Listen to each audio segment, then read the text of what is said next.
Mēs tagad rakstam, kādi veselīgi produkti ir pieejami veikalā, ja kas tev ir jāpievāda uz moju, ja vajadzīgs bijuši, jā. Kādi ir veselīgi produkti?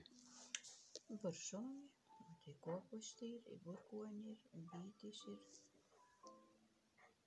Nu, ir pietaka sezona ir. Šeipūļi ir, kiplūki ir. Pupeņas ir, žiernieši ir.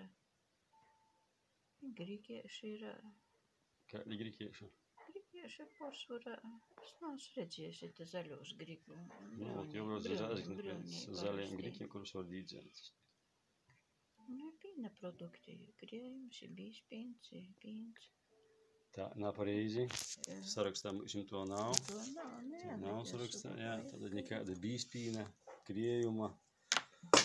Pīna cemboļa, jā, minimāli ratā reizi nedēļā. Kas ir rakstāts? Šīs dietiskās, bet tas neesmu redzējis. Mēs jau bijām veikalā, ir redzējām, ka jis ir veikalā stolmas ielasījās, jā. Nu, ja mūsējā Viļānūs mēs redzējām 2 veikalūs ir, kurš tev mūsējā skatās, jā. Jā, mūsējā tas krustojumā. Nā, es krustojumā tī uzpār neko nav, tī nav ko darēt. Es Viļānim jau braucu.